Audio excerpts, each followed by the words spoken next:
Acompanhe a partir de agora mais um podcast do Preto no Branco. Programa de hoje: Batendo o Guizo, o veneno da política com Miguel Dias.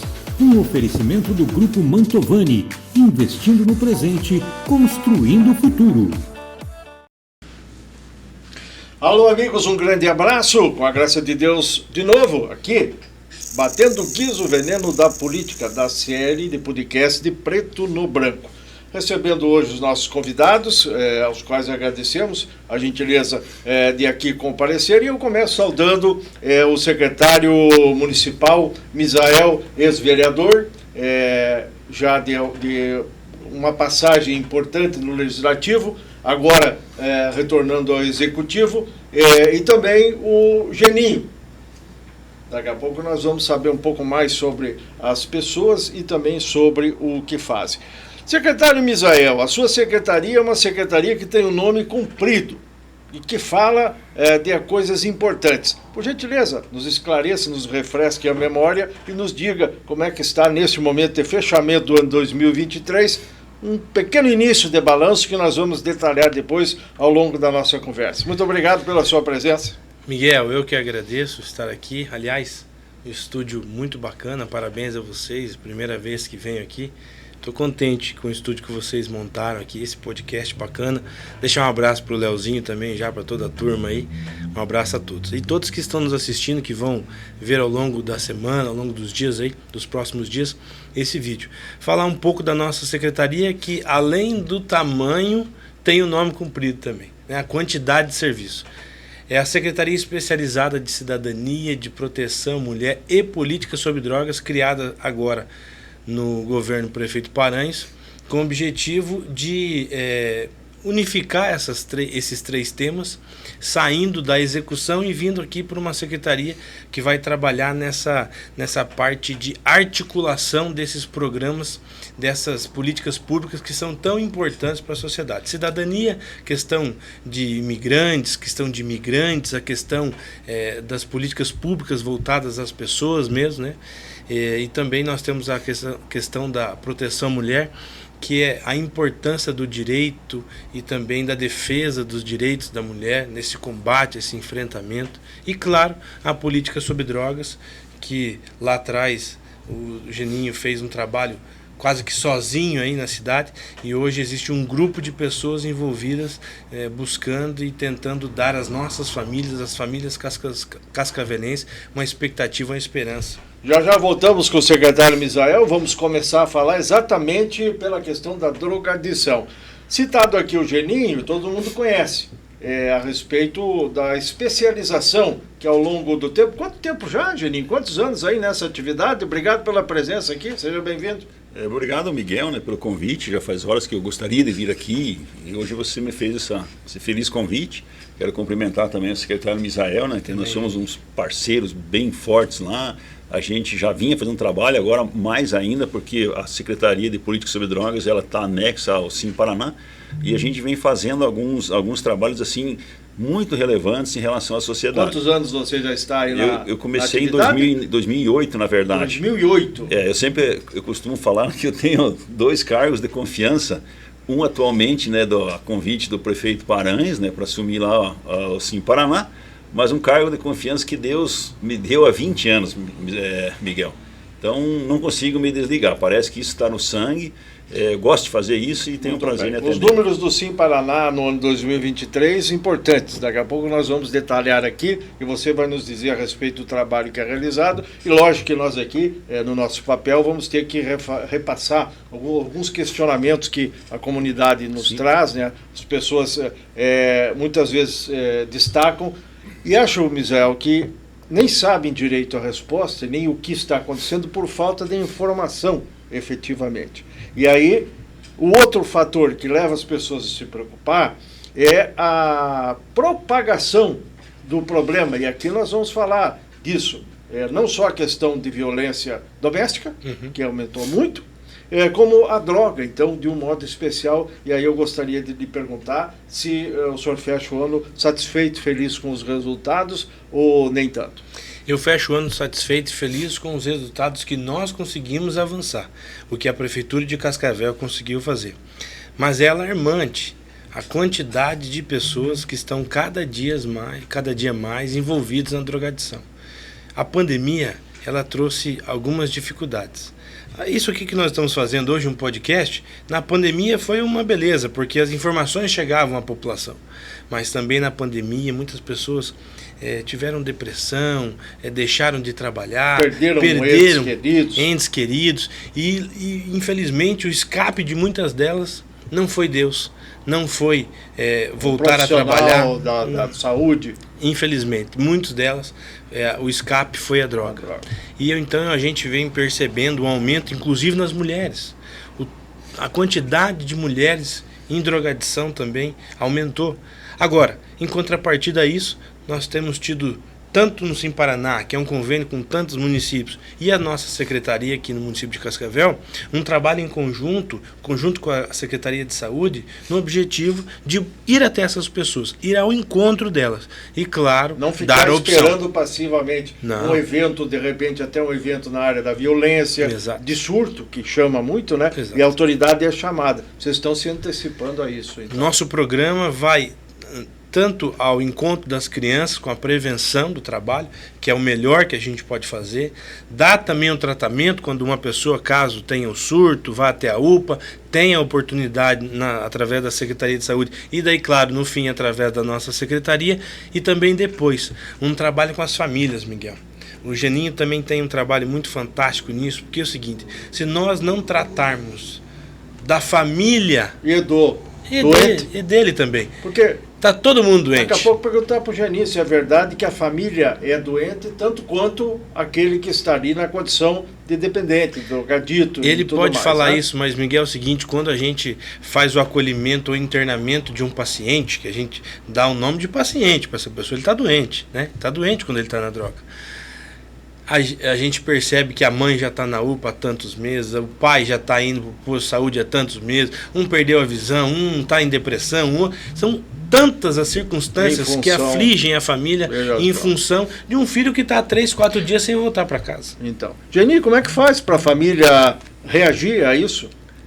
Na verdade, assim, Miguel, hoje lá no Sim-Paraná, eu fui lá bastante com esse foco. Para ser franco, se eu pudesse, eu internaria primeiro as famílias. Porque, como o Misael mesmo falou muito bem, hoje 40% das pessoas que estão dentro de uma unidade de pronto atendimento esperando para ser atendidas, se você tem relação diretamente com a questão da codependência. E sofre de depressão, um transtorno de ansiedade, enfim, doenças que vão psicossomatizando e aquilo se transforma em doença física, devido à total impotência perante o problema.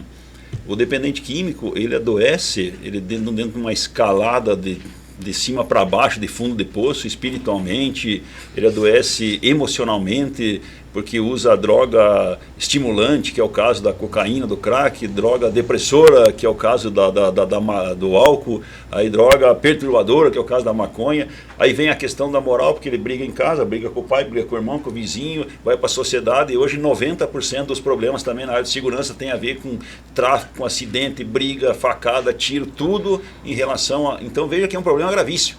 Aí ele adoece lá a questão financeira dele e por último vem o físico. E a família, Miguel, eu digo isso assim com todo o conhecimento da causa.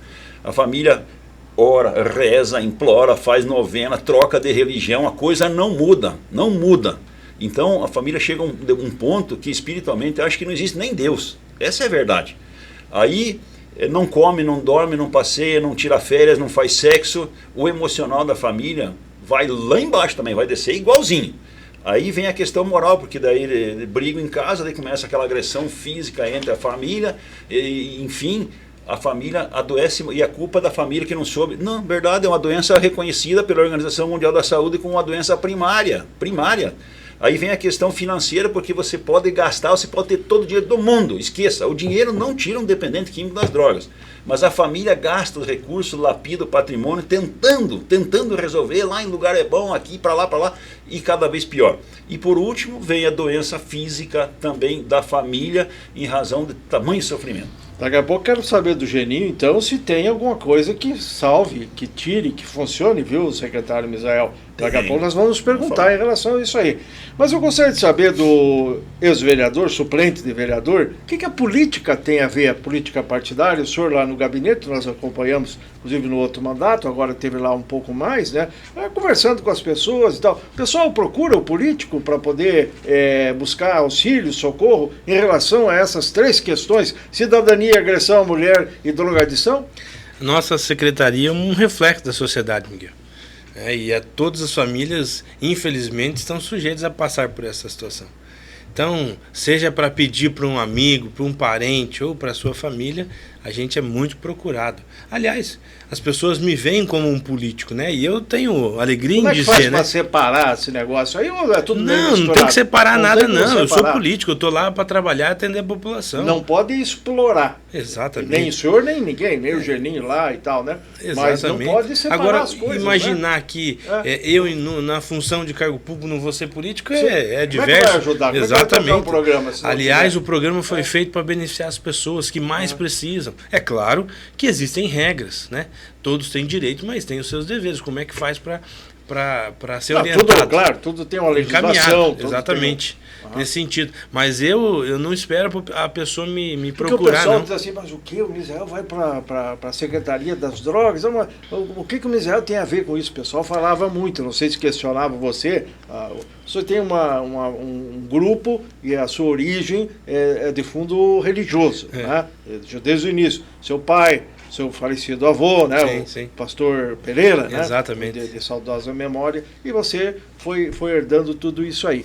Então, esse questionamento até é legítimo, né? O questionamento. Você sabe, Miguel, eu fui para a Sesc, né? Fiquei lá 6 ou 7 meses, num momento muito difícil, que era um momento de pandemia.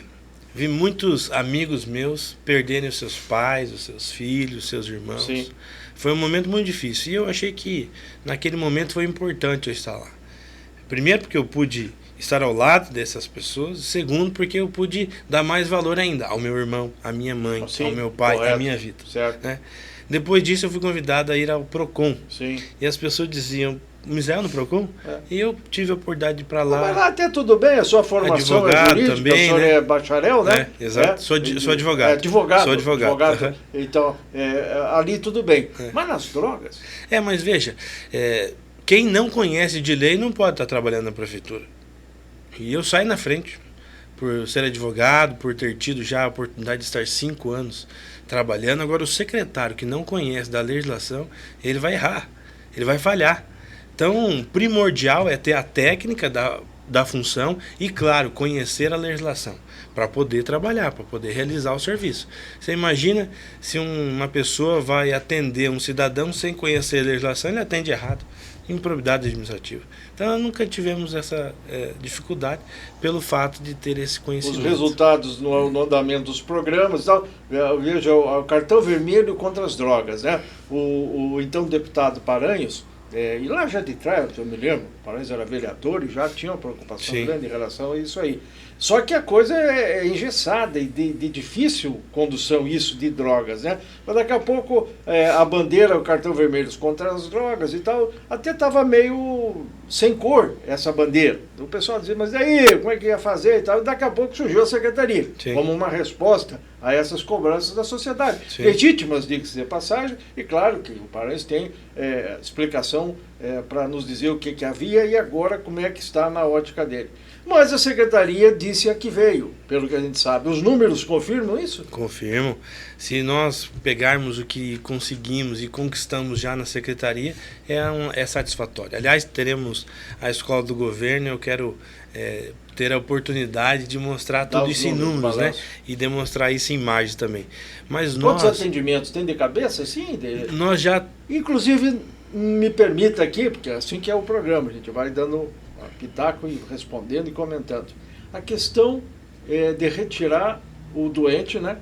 A força, é compulsória a palavra certa, né? Também. Isso era uma cobrança muito grande da própria sociedade. E hoje se estabeleceu isso. Tem funcionado, secretário? Fica à vontade. Que o cartão vermelho contra as drogas do prefeito Paranhos deu muito certo.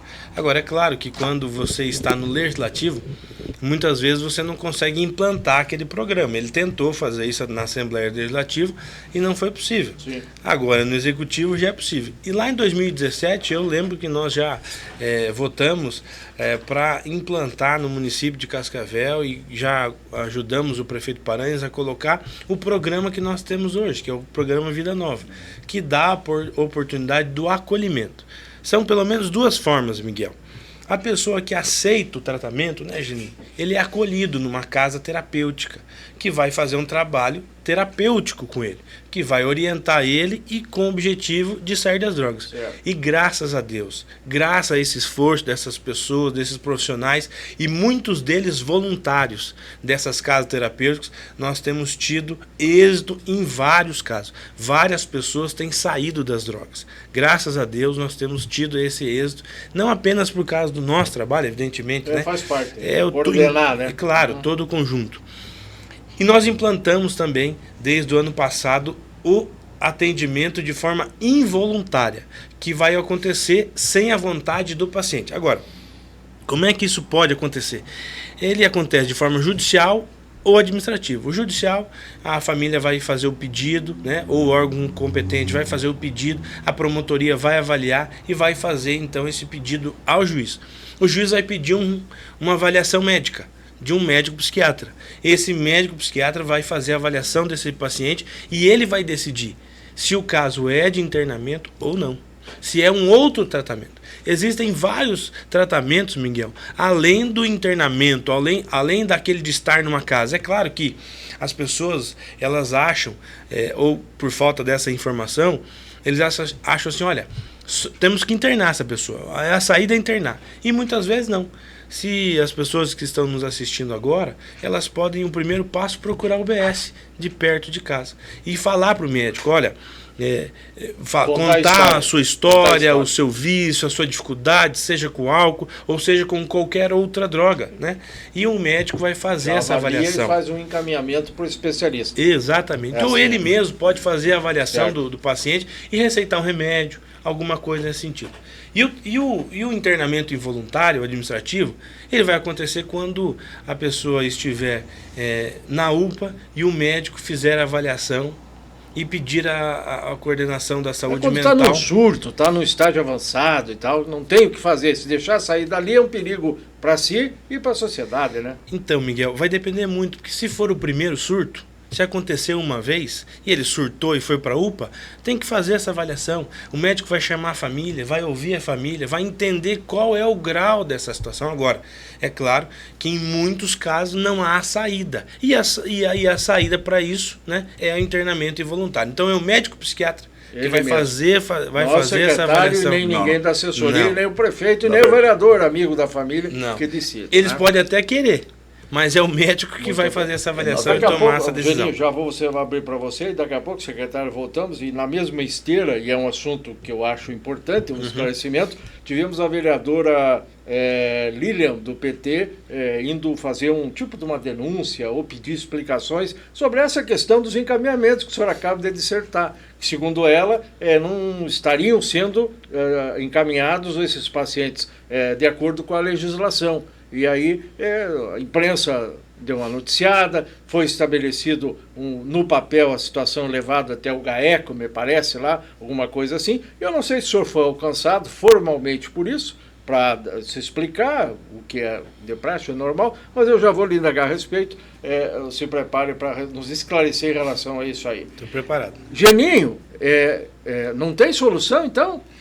Assim, Miguel, é importante, né? Muito bem colocado o que o Misael falou, mas as famílias precisam entender, a sociedade precisa entender que é difícil porque os índices de recuperação, mesmo que se faça uma internação involuntária, até porque precisa de uma fundamentação muito bem feita pelo médico para que o juiz dê o aval que você possa estar fazendo essa intervenção. Então, imagine, já é difícil você tratar alguém que queira, pessoa que voluntariamente aceita aquele tratamento. Os índices de recuperação, a gente trabalha com índice extremamente baixo. Se você pegar um cidadão, eu vejo aqui no meu telefone que estava olhando a quantidade de chamada de pessoas pedindo ajuda, pelo amor de Deus, pessoas que o Misael já internou, que o prefeito já conseguiu lá através do cartão 9 meses e está novamente na rua, que já passou lá pela gente. Então a dificuldade é muito grande. Somente 3, 4% das pessoas que têm envolvimento com dependência química, eles vão para um tratamento e nunca mais vão voltar a usar droga. 3%. 3%. O cara vai, seja lá para qualquer comunidade, qualquer entidade lá que o município mantém convênio. Explica para nós o que significa dizer fulano de tal está limpo há 30 dias, 3 meses, assim, um ano. O que é estar limpo? E a turma que vai no NA, que busca socorro, que vai atrás do geninho e tal, comemora muito até com umas fichinhas. Então, assim, Miguel, o que é o tratamento? Entenda-se assim, ó, vamos supor que eu sou um dependente químico, procuro um médico. O médico, ele vai me tratar minhas comorbidades, porque não existe remédio que você dê para o paciente e tire a fissura. O desejo de usar cocaína, o desejo de usar o crack, o desejo de usar maconha, o álcool. Não existe. Isso, não tem Antigamente tinha o antietanol lá que ajudava, mas os efeitos colaterais eram tão ruins que o cara desistia, preferia beber. Morrendo de outra coisa. Então o que se trata? Se trata a comorbidade. Porém, a medicação leva o cidadão até uma altura. Depois, dali para frente, a caminhada é dele. Então ele precisa tratar, primeiro, com o psiquiatra, porque é difícil a caminhada se não tratar as comorbidades. Segundo, ele precisa do acompanhamento psicológico, porque trauma a gente tem desde quando a mãe deixa a gente lá no colégio, aí vem a briga, o pai que bebia, que batia na mãe, imagina os traumas que a gente tem. Isso quem trata são os profissionais da psicologia. Então é por isso que... E a própria sociedade, quando sabe que o geninho está com um problema desse, já aponta o dedo. Aquele ali é viciado, aquele é um drogado. E para entender... Aquele lá é um maconheiro e tal. Então, e esse dedo aí tem um poder grande de destruição. Quando o Misael, né, olhou esse lado, entender que é um doente, que você falou muito bem, e é uma doença, tanto que é reconhecida pela OMS, a sociedade não entende dessa forma. Mas o tratamento em si, então você precisa do psiquiatra, do psicólogo, você precisa, eu nem falo mais trabalho, eu falo ocupação, Miguel, ocupação. E dentro dessa esteira, isso você consegue dentro das entidades. Aí lá fora o que vai precisar?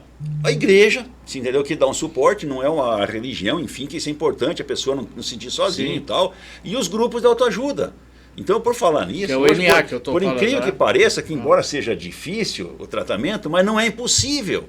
Hoje, por incrível que pareça, Miguel, até me lembrei agora, dia 29 de dezembro, está fazendo 9 anos que a Aline... ela está limpa. Ali, nossa querida Aline. Está limpa. Muita gente às vezes esquece. A nossa eu Aline. vi esse dia você. Eu fui lá, mas hoje é. Onde que anda a Aline? Ela está em Céu Azul. Céu lá onde ainda? Sim, está lá. Trabalha, ela casou? Não, tem na verdade, família, não. Ela arrumou um namorado, mas o cara tem problema com álcool. Já passou, inclusive, pelo Sim Paraná lá. Sabe? Mas está bem a Aline, então? Está bem. Que boa notícia. Faz 9 anos, o que ela faz? Ela recebe esses ajuda do governo, Bolsa Família, etc. Tal, e ela trabalha de diarista.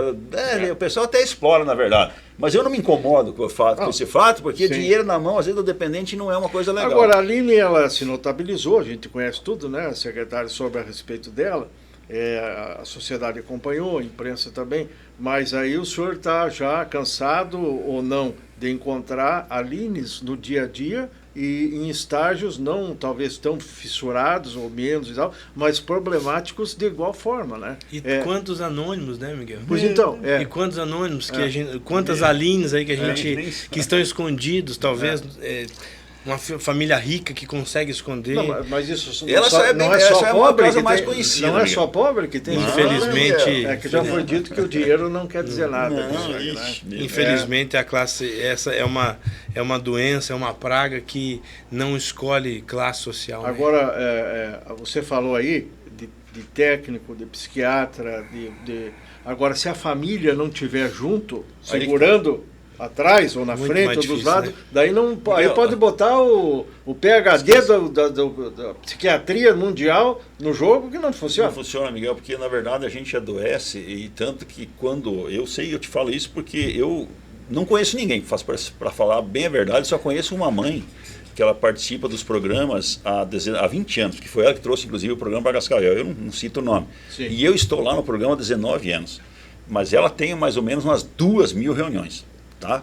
E eu tenho hoje mais ou menos umas 800 reuniões de programa de família. Quando eu vi que a situação não seria a clínica que ia resolver o problema, você entendeu? Que eu teria que aprender a lidar para não sofrer, para tocar a vida, porque você precisa pagar a conta, você precisa dormir, você precisa trabalhar, você precisa namorar, e você fica doente, você fica 100% impotente. Eles são 100% impotente perante a droga e nós 100% impotente perante ele. E como essa doença é progressiva e ela não tem cura, ela só tem controle. Ela só tem controle. Isso é importante que o Juninho está dizendo. Eu sempre falo assim, a Aline faz 9 anos que tá bem, mas não tem cura.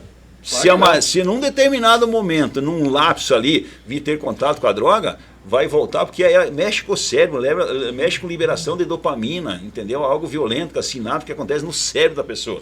Cérebro é atingido. E se o cérebro está atingido, tem consequências as mais variadas, né, secretário? Então vamos matar essa pauta aqui. De repente tem que fazer um internamento compulsório de alguém. Qual é o procedimento? Tem legislação? Precisa fazer comunicados e tal? Tem algum tipo de irregularidade que possa ter acontecido e levou a vereadora a encaminhar o caso para a investigação? Nos explique essa parte, por favor. Miguel, só deixa eu dar um relato aqui. Eu participo de uma comunidade religiosa, né? E eu já vi vários casos de pessoas que saíram das drogas. Inúmeros casos. Que inclusive hoje são referências para nós, dando palestras, estudos, e não tinham família. Se apegaram em Deus, tiveram a transformação da sua vida e estão todos os dias matando esse leão do desejo das drogas. Seja o álcool, seja outras drogas. Mas eu conheço inúmeras pessoas, para falar a verdade para você. Então, além do trabalho psicológico, técnico que eu realizo, eu também busco a Deus sempre com o objetivo de levar essa espiritualidade para as pessoas, que eu tenho certeza que é um foco grande para a saída e para essa pessoa se tornar um exemplo. Se você pegar, por exemplo, o nosso Rafael Tortato, que é o diretor da nossa secretaria, é um exemplo vivo da transformação de uma pessoa que buscou em Deus e transformou a sua vida. A sua família a vida inteira tentou, buscou, ele não dava brecha. Um dia ele buscou a Deus. E ele conta isso também, né? Isso aí ele conta e é um testemunho. É um testemunho dele da vida, grande né? Valor. Aliás, o Rafa é importantíssimo na secretaria, porque ele fala a linguagem daquele rapaz, daquela menina que chega lá, ele fala, e daí tal coisa? A pessoa já percebe que é uma outra tipo de conversa que a minha, né? Muito mais técnica, muito mais politizada, assim, não, e dá do que o Rafa. Né? Muito resultado. Esses dias até se encontraram ele e o meu filho lá no Sim Paraná. Eles se abraçaram, eles eram amigos da infância, eles conhecem as histórias e estavam juntos. Porque o Geninho tem um problema em casa, né? Sim. Que também, eles se abraçaram os dois lá. Tá? Como é que está hoje o Rafael? Ele está bem, mas ele não? É Israel. Israel, aquele é Rafael, esse é Israel. O meu filho, encontrei ele no posto esses dias lá e ele de longe gritou, e aí, meu amigo, e tal, como é que está? Mas ele precisou se afastar daqui, ele se afastou daqui, ele mora praticamente sozinho no mato, entendeu? E não é bom quando ele vem pra cá. Ele mesmo, esses dias ele veio aqui e falou, pai, aqui não dá pra mim não, o negócio aqui é complicado. Pegou e vazou antes que a coisa...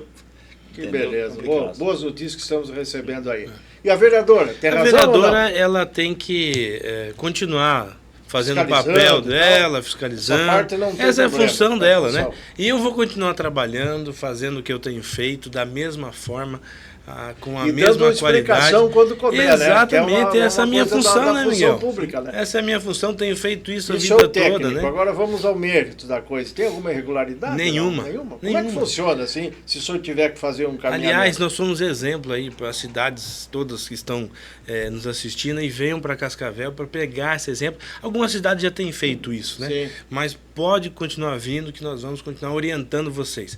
Nós estamos aqui, acabei de falar, falei no começo lá, a nossa secretaria é uma secretaria de articulação. Ela não é executora, mas né? tem verba que a secretaria faz uma coordenação. Exatamente. Verba essa que vai para fazer o pagamento do custeio do serviço, do trabalho. Da diária do paciente que fica na prestadora de serviço, porque a secretaria não tem ainda, o município não tem uma instalação assim, nesse sentido. Tem o Sim Paraná, daqui a pouco o Geninho nos diz o que faz o Sim Paraná, que é uma entidade mais regional e tal. Acho que as prefeituras ajudam lá, todas elas, né? Mas uma empresa, uma casa assistencial, ganha o quê para fazer o O Sim trabalho? Paraná, Miguel, é um convênio entre 26 ou 27 municípios, o Janin sabe melhor, vai falar para a gente. A nossa secretaria faz um credenciamento. Ela abre uma oportunidade, casas terapêuticas e clínicas especializadas. E clínicas especializadas, são duas, tá? Casa terapêutica faz um trabalho de acolhimento, clínica especializada é onde vai ter médico psiquiatra, médico clínico, enfermeiro 24 horas, uma série de situações muito... Não é de qualquer jeito, a moda Miguelão aí. Não. Essas casas têm que obedecer uma legislação federal. Aliás, tem muitos casos aí que a gente tem visto no longo do Brasil aí de promotoria fechar a casa porque não se adaptou à legislação. Não, e outra, o pessoal quer ganhar o dinheiro. Exatamente. Daí, nesses casos aí, sim, né? Não é o caso aqui.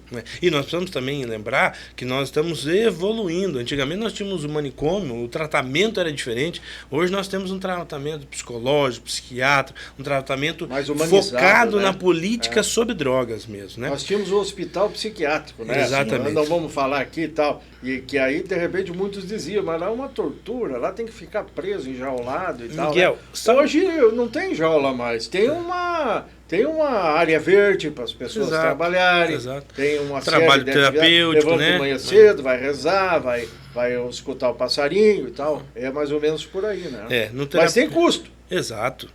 Imagine para manter toda essa estrutura. Nós pagamos hoje R$90 a diária na comunidade terapêutica e R$190 na clínica especializada.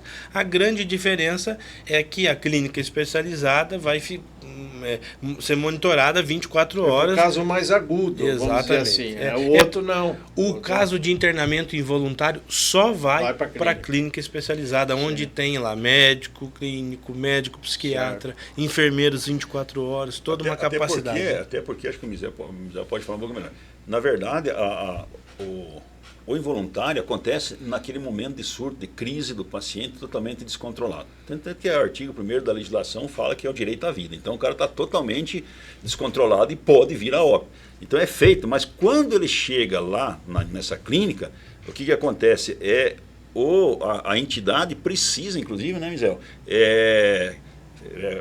Orientar, mandar um ofício explicando que aquele paciente para a promotoria pública, entendeu? Dando ciência daquela internação. Então é o Ministério Público que acompanha. Então ele fica feita naquele momento. Agora a continuação, se o paciente realmente quiser abortar o tratamento, coisa parecida. E embora daí o involuntário não tem como abortar o tratamento. Ele é obrigado a ficar 90 dias. É uma coisa 90 dias, mas tem que ser informado. Isso do MP ficar sabendo é compulsório também. Olha, não tem como evitar isso. Não, é obrigatório. É obrigatório. E salvo engano, eu posso procurar aqui, mas é a lei 10.216. Salvo engano, é a lei que... essa aí, né? 10.216 que nos baseia sobre isso. Então, na verdade, a casa ela tem a obrigação de até 72 horas comunicar. Mas o MP. Mas é importante dizer, Miguel, que todo paciente, ele está na UPA, ele é estabilizado lá por um tempo, geralmente 72 horas, que é o tempo que o remédio vai fazer o efeito no paciente, né? Os médicos estão me explicando, estou ficando bom nessa área, viu, Miguel? Nos explique, porque nós precisamos aprender e outra, também. Miguel, veja a importância... Isso que estamos falando disso aqui hoje. E veja a importância que Cascavel está com essas ações, porque o que acontece? Vamos supor que quando não tinha, sei quando eu fui secretário, não existia isso. Existia o que a gente lançava a mão. O paciente surtou, ia para a UPA, daí a UPA clicava, o médico lá clicava uma vaga na central de leitos em Curitiba, que vai buscar um hospital psiquiátrico. E sabe quantos pacientes a gente conseguiu? Acho que uns 3, 4. Porque não tem vaga. E a espera é de 40, 50 dias. Não, você não consegue. Aí no dia seguinte o médico passa lá e pede como é que você está. O cara, não estou bem. Não, imagine um paciente na cama esperando 40, 50 dias. Primeiro que não dá espaço para mais alguém ser iniciado o tratamento nele, né? E segundo que é uma espera muito grande. Desses escutei na imprensa o senhor falando, dando entrevista, e alguém reclamava a respeito da demora e tal, e o senhor explicava que até mesmo em função da destinação de recursos e de algumas dessas credenciadas trabalharem mais e outras menos, poderia acontecer esse tipo de situação. Só nos esclareça isso aí, só para a gente Miguel, esclarecer essa dúvida aí. O recurso que a prefeitura tem, ele é destinado para o ano todo, né? É claro que algumas casas têm mais pessoas, mais pacientes lá, então, durante esse ano, então esse recurso ele vai findando. Mas o nosso prefeito, olhando para o bem de todas as pessoas, não nos deixou nenhuma casa sem recurso para terminarmos o ano. Então, todos os pacientes que tiveram a oportunidade de entrar nessas casas não ficaram nenhum dia sem estar lá. Aliás, mandou o recurso e nós cumprimos com a obrigação e vamos manter até o final do Mas programa. agora nós estamos no recesso. Sim. Certo? E eles continuam lá. Continua? Claro. Se tiver uma urgência, uma emergência, Não. vai ter encaminhamento. Claro que vai ter isso encaminhamento. Que só para tirar essa Nós- dúvida aí. Não. Não pode parar também? Não pode parar. E se Miguel. a questão é Pode dinheiro, não pode impedir o atendimento. De Não. alguma maneira, Até porque é o tem seguinte, que dar um jeito, né? nós estamos trabalhando no governo, vamos falar a verdade. Esse prefeito Paranhos, ele não para nenhum dia. Você viu onde ele estava hoje de manhã? Ele não para. O nosso grupo de secretários aqui não para. Ele atuando, ele mexendo, ele indo atrás. Então a gente não tem como parar também, O não. Paranhos, ele tem um bicho carpinteiro, né? O pessoal fala. Esses prefeitos têm que ser assim hoje em dia.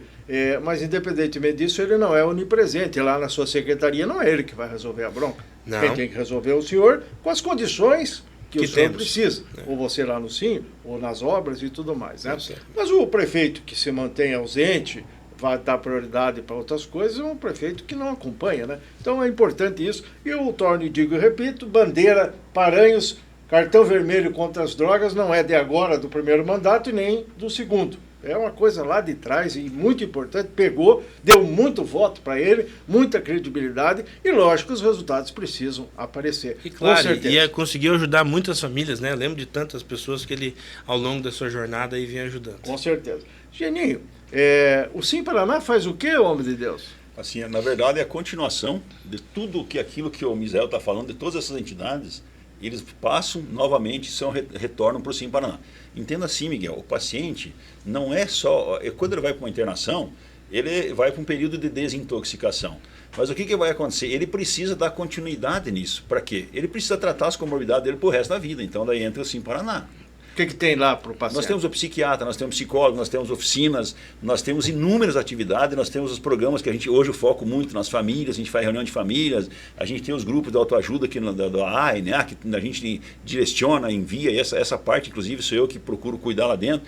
Então, assim, o paciente vai para uma comunidade terapêutica, uma clínica, fica lá 3 meses, 30 dias, sai de lá e tanto que já retorna para o Sim Paraná. Sem fazer nada, Aí, ou no meio de um traficante passando ali, um mula aqui, alguém sacudindo o saquinho com a maconha. Sim. E tal, porque é assim que está aí na rua, ele pode passar o dia lá. Eu tô não, infelizmente, é assim que está na rua. Infelizmente é o que nós estamos enfrentando. E quem né? já tem a doença não aguenta, viu? Aí que tá aí. Não, então, e aí vai lá no Sim Paraná e o Sim Paraná briga. Aí é que nós vamos acolher toda essa parte das famílias. Mas não tem internamento lá. Tem, Miguel. Tem gente que vive, mora lá. Hoje, se for lá hoje nós estamos com 21 pacientes acolhidos lá. Acolhidos ficam lá, dorme, come, dorme, 5 refeições por dia, faz todas lá é um CAPS, na verdade. E já quiseram fechar o Sim, né? Sim, não, exato. Mas é porque as pessoas não entendem o problema. Essa ameaça, felizmente, o Sim continuou sim, né? Continua até porque aquilo lá é um imóvel do município. Foi para essa função, inclusive, lá que foi adquirido na época. Quem que comanda é o CISOP? É através do CISOP que controla, entendeu? É um consórcio. Na verdade, são 25 municípios, mas Cascavel hoje é 70%. Você, no caso, você é vinculado ao CISOP. Ao CISOP. Você não é um cargo de confiança da prefeitura. Na verdade, eu sou indicado, né? É um cargo de confiança, mas com aval... Você está vinculado na folha do CISOP. Do CISOP, só exatamente. Para deixar claro, porque às vezes a gente confunde, viu, o secretário Misael? Mas é normal, né? Lá e tal. É normal. O consórcio de 25 municípios, eu acredito, né, Juninho, que 88, 85, quem sabe uns 90% é custeado por Cascavel, né? Hoje 80%, 75%, 80% são pacientes de Cascavel. Mas na verdade são pacientes que moram lá, vêm para cá. Tem muitos que vêm dos municípios, mas acabam fixando aqui. Geninho, os prefeitos têm ideia, têm noção da importância do que estão fazendo? Tem, sabe por quê? Aí que tá. A minha ida para o CISOP, a primeira coisa que eu fiz, que nunca tinha acontecido, foi visitar todos os prefeitos. Eu visitei todos os prefeitos, todos os secretários, e a gente passou a fazer trabalhos de prevenção, passou mostrando para eles a importância. Ó, a não ser o Paranhos, que outros prefeitos vão lá conhecer o Sim Paraná? Não, olha, na verdade, A gente convida, mas a gente de vez em quando a gente faz tem que encontrar um tempinho para ir, né, sim, secretário? Não, porque é bastante importante, né? É importante. E o Geninho conseguiu manter equipe, formar equipe, porque só o Geninho sozinho viu? Na verdade, assim, lá funciona 24 horas, de domingo a domingo. Lá não, então tem que ter uma tem equipe, equipe, né? E como lá é um centro especializado, isso é que às vezes a sociedade não compreende muito bem. E eu queria só fazer um detalhe, que senão o pessoal às vezes cobra muito lá na frente. As famílias, Miguel, é importante falar isso. Eu quero internar meu filho, eu preciso internar na marra. Normalmente, no desespero, todos querem fazer isso. Mas não é só isso que funciona. A maioria das vezes, uma mudança de comportamento da família, que está doente, que não sabe lidar com o dependente, às vezes resolve inúmeros problemas. E eu sei por mim, Miguel, por conviver com isso, a quantidade de vezes, entendeu, que eu recaí nas minhas atitudes e que acabava levando meu filho mais para o fundo do poço. Eu ouvi o Geninho uma vez falar algo muito interessante e eu guardei para mim. O meu filho mudou quando... Eu mudei, é verdade, cara. E eu achei isso tão profundo, porque, poxa vida, mas... E é o pensamento de um pai, de uma mãe que a vida inteira trabalhou, se dedicou para ajudar o filho, ou o filho que está vendo o pai. Será que eu vou ter que mudar? O senhor tem filho, né, secretário? Eu tenho um filho de 7 anos. Um piazinho lá. Então imagina, a convicção que o senhor tem arraigada no filho que o senhor está criando. Tal. E daqui a pouco vem, claro que isso é só um comparativo, uma notícia que pode ser de qualquer outra coisa, não precisa aqui ser de drogadição e tal. O filho tal, em tal lugar, numa balada, agiu mal com uma moça, brigou e tal, né? O pai, a primeira coisa que faz, o que é? É dizer, não, mas meu filho não é disso, não faz isso, e não foi ele foi vítima. E as famílias acham que na drogadição, seus filhos também são vítimas, e eternamente são vítimas. E são da verdade, né? De uma situação que tem aí exterior. O pessoal fala assim, não, o problema não é a criança, é as companhias. É verdade isso? Na verdade, as drogas hoje estão muito presentes. Você pega o álcool. Você não tem maconha, não tinha maconha em casa? Sim, não, nós não temos droga, a não ser o álcool e tal, né? Então, esse negócio das companhias. E aí como é que faz? Como é que você vai fazer? Até porque o número de pessoas que, às vezes, de evangélicos, independente da religião, não tem esse problema, não tem. Entendeu? Como é que vai fazer? É que é uma doença, né? Não é todo mundo que vai se viciar, o alcoolista mesmo. De cada 10, 2 que pega a doença. Teve uma família aqui, eu não cito o nome, um empresário forte, entendeu? Me procurou, fez um casamento lá e tal, e daqui a pouco sobrou um monte de bebida, colocou num quartinho. E pouco tempo ele tomava à noite, ia lá, abria um vinho, coisa parecida, mas a mulher começou a beber, cara. E se transformou numa alcoolista pesada. Cara do céu, pensa o inferno, cara. Israel, você sabe que tem gente que coloca o bico da criança na cerveja e põe na boca da criança? Que pede pro filho buscar o cigarro, que pede pro filho comprar a bebida. O que significa isso para a criança? Veja, é um costume. É algo cultural. Isso é algo cultural. E a gente tem... levado essas informações para nossas crianças de forma pedagógica, tentando para que eles possam absorver e chegar em casa de forma muito cuidadosa ainda, porque você imagina uma criança voltando para casa e fala, pai... bota o dedo na capa, fica sem dedo. E daí, como é que faz? É espancado. Então você veja que nós precisamos ter uma habilidade né? E uma pedagogia para tratar desse assunto, levando essa informação. Agora, eu lhe digo que nem o caso de dirigir e tal, sinaleiro, e a criança fala, é verde, pai, é verde, pai. Já tem crianças que alertam e falam, não bebe, não abusa, não fuma dentro de casa, e tem muito fumante que vai pro fundão, vai lá pra casinha. Eu lembro quando eu era solteiro, Miguel, coitado, e viajava às vezes, né, advogando, ia para Curitiba, ia acelerando. Quando eu casei, eu já dei uma diminuída. Quando eu virei pai, aí mudou tudo. Né? Aí mudou tudo, graças a Deus. Mas assim, Miguel, eu queria aproveitar, né? Às vezes as pessoas não têm noção, mas tanto hoje a secretaria, da qual o Misael é o secretário, e eu Sim Paraná, a gente tem feito uns trabalhos muito legal. Veja só o que acontece. Um dos trabalhos que eu participo, faço algumas palestras lá, veio de uma juíza, inclusive, né, numa conversa. O que acontece? Tem um monte de cara pagando pena hoje. Maria da Penha porque bateu, porque surrou, porque agrediu, enfim, inúmeros delitos. Um dia conversando com ela, eu falei, doutora, o que acontece? Se essas pessoas, eles não sabem que ele tem a doença, Ele vai cumprir a pena aqui, a senhora vai liberar da cadeia quando a Maíra está fazendo o mesmo crime, batendo na mulher de novo, porque ele não sabe que tem a doença. Ali é que entrou daí a secretaria e sim, Paraná, em parceria, uma vez por mês é reunido todo esse pessoal lá, vão lá de tornozeleiro, pagando pena, etc. E vão ouvir. Quando a gente começa a falar da doença da adicção, que é o uso de álcool e outras drogas, a pessoa ela abre os olhos e consegue se enxergar. Porque se você não tratar, o que vai acontecer? Você vai terminar a pena e você vai estar no fundo da cadeia de novo. Eu já acho, secretário, que o que o Geni está dizendo é porque é assim, um pouco de diplomacia dele e bondade. Não tem quem possa, em sua consciência, alegar desconhecimento do que pode causar o tabaco e o álcool. Vamos ficar nas dois lícitas. Liberados, né? Vamos dois ficar liberados. nas lícitas. Depois vamos para maconha, vamos para crack, vamos para cocaína, que aí o buraco Miguel, é mais embaixo. Mas você pega o cara que bebe a doença da negação, ele fala, eu bebo, mas eu pago quando eu... Mas ele sabe. Mas aí o que é que acontece? Ele apela para a ignorância. Ele vai lutar, vai na orelha da mulher, bate no sogro, espanca cunhado e agride os filhos também. Então já é um problema de família e tal. A doença fica bastante esparramada e com intensidade. Secretário, mas o senhor corre atrás de traficante ou como é que é? Ou isso é um problema lá do seu colega, o delegado Pedro Oliveira? Rapaz, correr atrás de traficante? O senhor se envolve com isso ou não? Nunca corri, acho que não vou correr também não. Uma coisa que eu nunca fiz também, Miguel. Não, depois você fala sobre essa questão.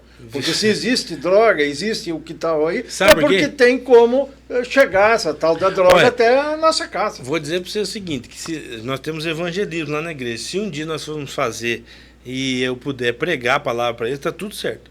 Agora, eu correr atrás dele e dizer que ele não pode vender, aí eu tenho que virar policial. Chama-se repressão, é onde eu quero que o senhor nos explique, exatamente, né? Que é uma outra seara. Né? O meu público pode até ser o traficante, que começou a utilizar, que começou a usar e está abusando disso e está procurando ajuda, ou que a família nos procurou e a gente orientou de que forma faz isso da forma legal, né? Agora, eu nunca corri atrás de traficante não, desse jeito aí não. Geninho? Eu também não, Miguel, sabe porque até porque assim, ó, uma das conversas quando eu faço, trabalho dessa forma, eu procuro mostrar, porque eu sei que lá dentro tem muita gente, né, que está lá justamente pelo oleiro, tráfico. tem muito oleiro ou não? Tem muitos traficantes. E a gente faz as oficinas, eu não toco no assunto, tal, mas eu sempre deixo dito assim, ó, entendam que você está vendendo droga para um dependente químico, que ele é 100% impotente. Então o que acontece? Se você vende fiado pro camarada, ele não vai te pagar. Quando ele tiver o dinheiro, ao invés dele pegar de você, ele vai pegar do Paulo lá. Você entendeu? E daí você vai pegar e vai matar, você vai tirar a vida dele. Você está tirando a vida de um doente. Então vocês entendam a doença. Entendo para vocês, porque vocês matam. O pessoal acaba matando. Esse alerta a gente tenta salvar alguma vida aí, entendeu? O pessoal não acredita muito que impere a lei da violência, de matar e tudo mais. Mas eu já conversei, Miguel. A sociedade fica meio assim, será que é? Mas eu já conversei, Miguel. Na verdade é assim. É bem assim. É bem assim. Por ser advogado e tal, e já conversei com pessoas que falaram assim, olha, como é que eu vou voltar a um trabalho natural, normal, aí de 2, 3 mil reais, se numa viagem que a gente faz, a gente tira 40, 50 mil reais. Sim, correto. Então, até entende que ele é doente, que ele... Não, e um jovem mas ele de não 14, vai... 15, 16 anos, nessa questão de trabalhar, campanhas, a agência de empregos ali, a Marlene Crivellari, com 800, 900 empregos à disposição, todo dia e tal, né? Mas aí vai ver o salário, não é aquilo que o crime organizado paga. É por isso que a gente fala, né? E aí os caras pensam, mas a média de jovens só no Rio que a aí... favela adota as crianças. Não é só no Rio, não, que a favela adota. Aonde tiver. Onde tiver. E aqui nós estamos num município do tamanho do nosso e num corredor que é de vida e é de morte. De lá para cá e daqui para lá. E o dinheiro que cruza aqui nessa cidade de Cascavel, que irriga a nossa economia, ele se divide em dois. O dinheiro bom e o dinheiro ruim. E o dinheiro ruim, ele vem do tráfico, do descaminho, ele vem do assalto e tudo mais, né? Passa tudo por aqui. Então o pessoal precisa de trabalhadores. E aí um piazinho desse consegue um troco fácil aqui, aí uma droga vem de graça ali, ele foge do controle do pai. E como resolve isso? Ô Miguel, isso aí eu acho que é o problema do século, do futuro, da humanidade. E o que a gente percebe é que isso aí está cada vez mais nos altos escalões aí, enfim. Parece que o crime está se infiltrando na política também agora, e a tendência não é melhorar, não. Eu acho que o negócio tem que começar as famílias a pensar que nem o Misael falou, entendeu? Focar na questão da espiritualidade, através da religião, do bom exemplo, de não querer ser tão ganancioso na vida, levar uma vida mais com calma, dar os exemplos também. Esse é o caminho, porque senão não vai, a gente tem um lema lá, não vamos salvar o mundo, a gente, quando muito, salva a vida de alguém. Agora, se entregar para os paraguaios não dá, né? Também não dá. Secretário Misael. Nunca. Acho que nós temos que dar continuidade nos trabalhos que nós estamos fazendo. Aliás, olha o tanto que nós já avançamos aqui na nossa cidade. A cidade de Cascavel é exemplo nisso também, né? Nós estamos enfrentando dificuldades. Eu fui de madrugada aí, junto com a polícia. Tinha lá bastante policial. Eles chegavam, faziam a abordagem e depois nós chegávamos, né? Com a abordagem social, com uma palavra dizendo, olha, está na hora de você mudar de vida. Muitos deles aceitaram. Saíram das ruas, foram para as comunidades, voltaram para suas casas, voltaram para suas cidades. É possível. É possível a gente ajudar as pessoas. E se a gente não tiver força e nem ânimo, nem vontade para ajudar, estando num cargo público, não é lá que a gente tem que estar. Agora, quando se constata que o cidadão, a cidadã chegou no fundo do poço, que fala, o que é o fundo do poço? Daqui a pouco o Geninho pode nos falar. Um dia um drogadito aí e tal, disse, olha, eu saí da caminhoneta, comecei a cheirar e tal, e eu acordei no outro dia com um cachorro lambendo a minha boca. E eu do lado de fora da porta, com as pernas no banco e a cabeça na sarjeta. Ele conseguiu parar, Deus ajudou e tal, mas ele acordou com as lambidas do cachorro. E aí ele falou de fundo do poço. Fundo do poço, isso aqui, ó, eu não vou falar o nome e tal, né? Tá aqui, ó. Geninho, pelo amor de Deus, cara, me ajuda, em nome de Jesus, me ajuda. É muito sofrido, é muito dolorido. Esse aqui é o fundo do poço, olha aqui, ó. Entendeu? Não vou mostrar o rosto dele, se entende? Isso aqui é o fundo do poço, é quando o cidadão, ele reconhece, entendeu? Que ele não aguenta mais, que não... Ele vai morrer, né? Vai morrer, essa é a verdade. O organismo já está... Ele já perdeu família, já perdeu o crédito, já perdeu o amor, já perdeu a esposa, filho, entendeu? Esse é o fundo do poço. Miguel, deixa eu te contar uma história rapidinho. Eu estava ali, a gente estava mudando ali para nossa secretaria, ainda era assim em Paraná, e a gente estava pintando lá, arrumando e tal, parou um rapaz com um Fusca e ficou olhando ali. Eu cheguei lá e falei, moço, tudo bem? Bom dia, tá precisando de alguma coisa? Ele falou, não, só preciso ficar aqui. Eu falei, mas alguma coisa? Ele falou, sim, eu já fiquei aqui no Sim Paraná. Toda vez que eu sinto muita vontade de usar, eu corro aqui no Sim Paraná e fico olhando aqui. Mas eu falei, mas por quê? Porque aqui eu consigo me enxergar quando eu cheguei aqui. Eu falei, e o que foi a situação para você mudar? Ele falou, eu estava no banheiro da rodoviária, entrei, usei o banheiro. Quando eu cheguei na frente do espelho, que eu fui ver meu dente, que eu fiz assim para ver meu dente, caiu meu dente. É verdade. Caiu o dente.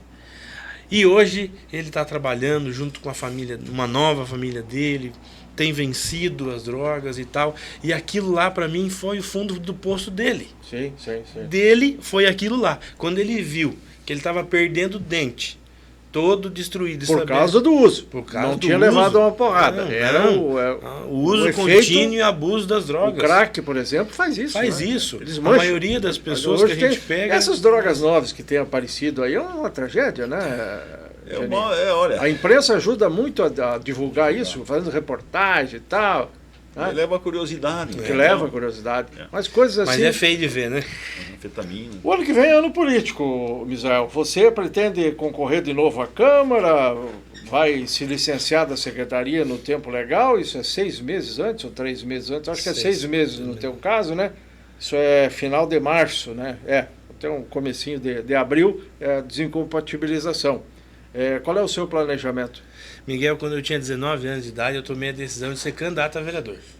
Falei, vou me colocar nessa política para eu estar voltado para isso. E fui atrás da minha família, dos meus amigos, da minha liderança na igreja, para que eu pudesse ter o apoio deles. E recebi.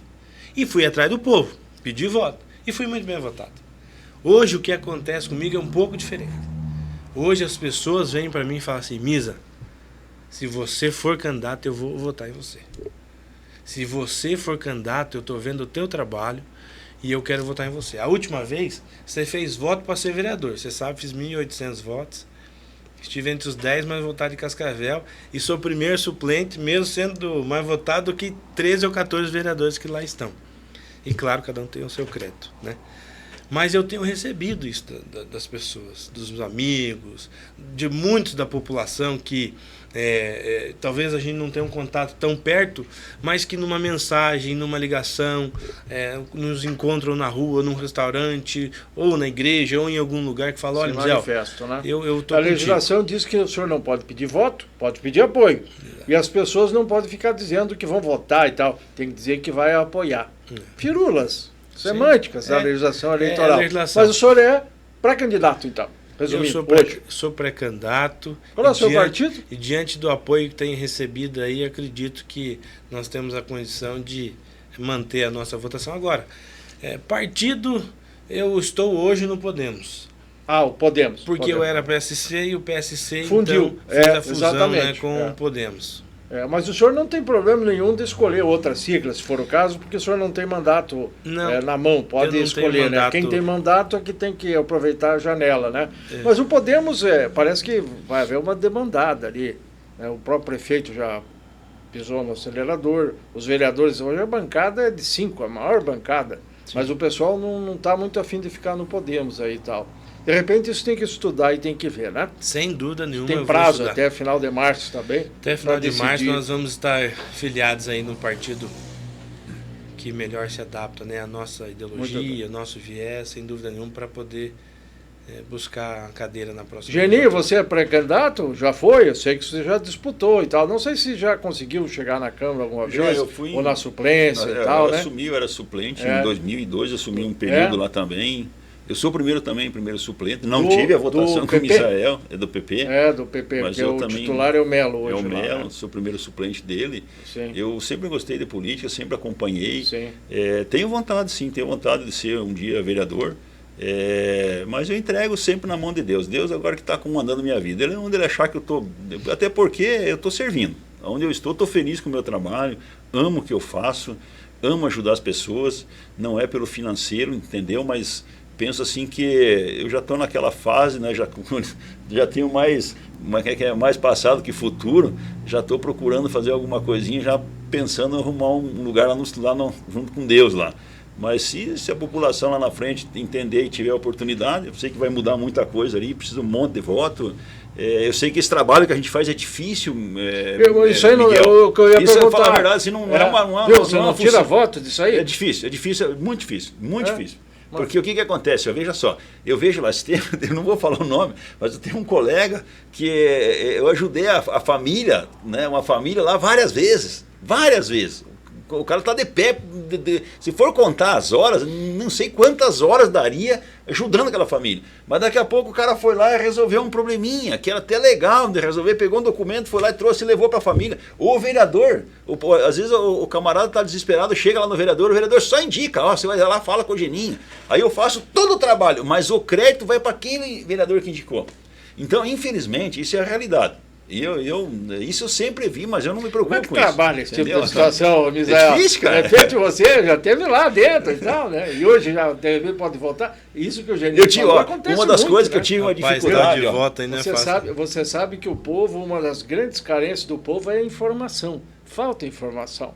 Por isso que nisso o vereador bem assessorado e tal leva uma vantagem monstruosa. Uma vez que eu deixei... Faz o encaminhamento e fatura o voto depois. Me faltou lá, acho que poucos votos para me eleger, mas eu tinha uma bandeira que eu sempre, que era a questão que eu sou católico, né? Sou cristão hoje, enfim, mas batizado na igreja católica. E eu não aceitava que a igreja católica vendesse bebida alcoólica nas festas. Sim, e aquilo batia de frente, entendeu? E daí a igreja tinha as posições dela. Sim, então eu não tive o apoio, eu não tinha o apoio da igreja. As pessoas não entendiam, mas eu acabei vencendo aquela parada. Acabei vencendo. Tanto que eu escrevi uma vez, até para o Papa Francisco, mandei um ofício para ele, tem lá. Hoje já não vende mais. Hoje já não vende mais, ainda tem algumas localidades que ainda vendem. Mas assim, eu fui dentro daquilo que eu acreditava. E eu consegui vencer, eu não me elegi vereador. Mas eu tanto de Pessoas pessoas que perdeu o voto ali. Mas perdeu, eu não tive apoio. Como é que vai lá comer um pão de Nossa Senhora sem Porque as tomar pessoas, uma latinha porque de as pessoas cerveja, né? achavam que eu estava brigando com a igreja, Que e não coisa. era com a igreja, entendeu? Era com uma coisa Vereador, que eu acreditava.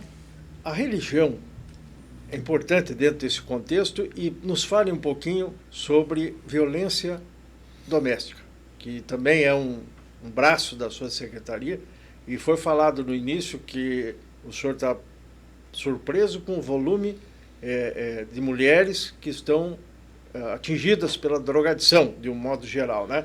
E elas apanham também como nunca antes.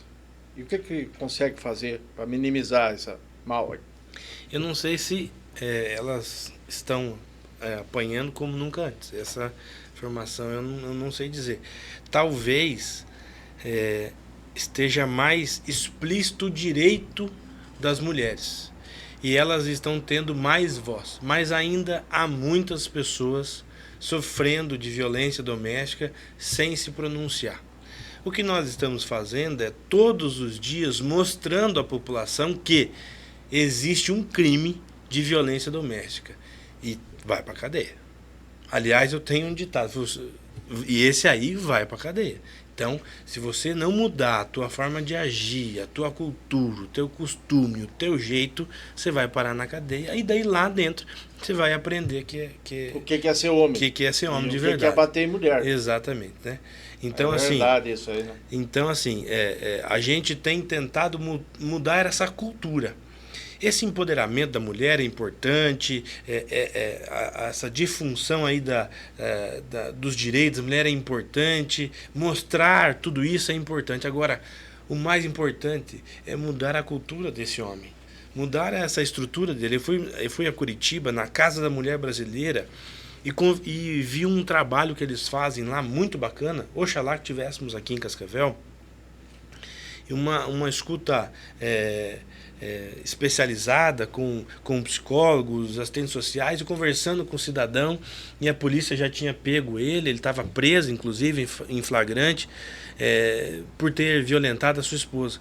E a mulher falou assim: mas por que o senhor feriu a sua esposa? Mãe dos seus 2 filhos, sua mulher está ali, num local agora, com seus 2 filhos. Ele chorando dizia: não bati nela, eu só empurrei ela na parede, quando ela caiu eu dei um chute. Ele falava isso. Então, na cabeça dele... Não bateu. Não bateu. Não agrediu. Olha o que ele fez. Olha a agressão que ele cometeu, o ato que ele cometeu, e ainda na cabeça dele, culturalmente. Por quê? Porque, quem sabe, ele viu o vô bater na avó, o pai bater na mãe, e ele acha normal. Então, nós precisamos estancar esse mal. Nós precisamos mudar essa cultura. Nós precisamos mudar isso aí. Eu venho de uma família que não tinha isso, que não teve a violência doméstica. Então, se já é difícil assim, imagine numa situação onde a cultura... Por que eu digo, Geninho, que hoje a violência está mais acentuada, a mulher apanha mais? Porque no meu tempo já estou com 60 e quase 65 anos, recebíamos assim do pai, da mãe, dos tios, dos avós, só um aviso: se não respeitar mulher como respeita a tua irmã, o pau vai pegar. E pegava mesmo. Era bainha de facão, era aqueles cambão de junta de boi. Jesus, os negócios que doía era o galho da árvore de pissigueiro, aquelas que tem, né? Ou parreira. O cordão, né? No ferro de passar. E aí o pai corria atrás até pegar, e a mãe depois vinha com a salmoura. A salmourinha na baciazinha, me lembro, uma bacia amarela que a mãe... E tal. Então eu ficava cuidando dos sinais. Quem é que ia se mexer primeiro para eu saber? Eu fiz alguma coisa, eu vou apanhar. Então eu tenho que decidir se eu me entrego ou se eu corro. Mas não tinha erro. E isso funcionava. Hoje não tem isso. Mas esse trauma aí também... Hoje não tem isso. A piazada não respeita mais ninguém. Hoje nós vivemos uma situação assim muito delicada de discussão, esse negócio de menininho com menininha, menininha com... Você começa por aí. Então, mas, Miguel, a faixa etária... Hoje um pai... Mas não, a faixa etária, hoje, Miguel, como é que fala? É nessa casa dos 40, 50... Rela a mão em mim para ver se eu não te levo no conselho. Eu escutei. O piá, papai, rela a mão em mim. Então, a gurizada sabe. Que Sim, não entendo isso. Então, compreende? Por isso que eu falei. Antigamente não tinha disso. Para fechar a rosca, Geninho, um comentário seu a respeito dessa situação. A violência também doméstica tem a ver com drogas? Tem, muito. Muito. A gente atende muitas A mulheres, cachaça né? é droga. Sim. Tanto que é uma droga lícita na questão cultural, né, e é o que vem aumentando muito. Mas as pessoas não têm a noção, porque no caso do alcoolismo ela tem as fases. Então tem a fase 1, 2, 3, né, então as pessoas precisam se atentar dessa questão. Quando que você está bebendo em demasia, quando você está viciado, já que você já não consegue mais parar, aí é que entra realmente o problema. Meu vizinho disse que toma um talagacinho só de tardezinha quando ele volta do serviço para casa, mas ele faz isso todo dia. É um alcoólatra? Não dá para dizer porque o cara é alcoólatra. Entendeu? Mas não dá para dizer não dá pra dizer isso também, é normal, tá dependente. né? Agora, o problema é o seguinte, você consegue ficar uma semana sem beber, 2 semanas sem beber, se o cara não consegue, ele já virou dependente. Aí é uma questão de entrar uma depressão nele, uma comorbidade que vai agregar, perder o serviço, perder um problema, algum problema, vai ficar em casa, daí em vez de beber aquela lá, todo dia vai beber 1 litro inteiro. E daí entra a doença. Obrigado, Geninho. Eu agradeço, Miguel, agradeço ao Vamos Israel, conversar aí, mais, viu? Nós vamos parceiro. conversar mais aí, vou lhe chamar aqui para a gente abordar mais esses assuntos. Sim, aí tem também. muitos detalhes assim que dá para a gente estar falando sobre a questão da doença. Só para salientar, né, como que faz para chegar no Sim Paraná. Em Cascavel existe um fluxo, Miguel. Tem que ser através da unidade de base de saúde. Muitas pessoas aí chegam lá, querem entrar lá. No passado era assim, mas mudou. Então não é o Geninho que acolhe, não. Ele precisa ir na unidade de base de saúde que vai pedir para um psiquiatra, né, entendeu? Com urgência, e muitos escondem o problema. Tem que colocar lá, se não colocar a dependência química com urgência, vai para a fila de espera da psiquiatria que tem 3, 4 mil para esperar. Mas como é que esconder problema, gente? Mas muitos da escondem. onde que isso vai ficar escondido? Mas aqui muitas vezes não admite o negócio. Então quando ele vai lá, já peça para o médico, explica a situação e daí ele vai voltar para o Sim Paraná. Aí a porta de entrada também é quando está dentro de uma UPA, que a gente está conversando com as UPAs, que pode fazer a referência direto para o Sim Paraná. Entendeu? E daí tem o consultório na rua lá, que está na Secretaria do Misael. Aí, enfim. Não, está na assistência social. Assistência social, perdão. Aí nós temos a Casa Pop. Vamos tratar disso qualquer hora dessa com mais tempo. Para encerrar, você, fica à vontade. Miguel, um abraço para você, um abraço a todos que assistiram, um abraço ao Geninho, desejar um feliz ano novo, aí um ano de 2024 de conquistas, de realizações, que Deus abençoe a todos vocês. E pouca cachaça, né? Se possível, nada. Nada de cachaça. Se possível, nada. Dá para ser feliz sem droga, pessoal. Exatamente. Feliz 2024 a todos aí. Muito bem, agradecemos a todos, desejamos um feliz ano novo e até o nosso próprio podcast. Em nome do Diego, do Leozinho e do Jadir também. Um grande abraço em nome do nosso companheiro de todos os programas aqui, o Grupo Mantovani. Opa! Que do nosso Fernandão Mantovani, que não faz nenhum segredo. Nesse negócio de droga, ele tem depoimentos para dar. E ele é um defensor de todo esse trabalho, Sim. de todo esse esforço aí. Falei bastante que é feito, já com ele Peça sobre para isso. ele ajuda. Peça para ele contar Ele é como que ele tomou a decisão. Eu já convidei ele para vir aqui, para conversar e tal. Ele está pensando. Ele não é muito. Cara, ele disse que se ele abrir a boca, fechar depois é difícil e tal. Vai dizer mais do que precisa. Mas, firulas à parte, um abraço para o Fernandão Mantovani, Um abraço o grupo. para toda essa galera aí. Um 2024 de fé, né? De força e que continue nesse caminho todo aí. Tá com um cavalo bonito lá, tava vendo. Rapaz. Um cavalo? Ele tá, não, tá o Aras do Mantovani. Tá muito. E tudo baratinho, né? É, coisa pouca. Um abraço, até a próxima.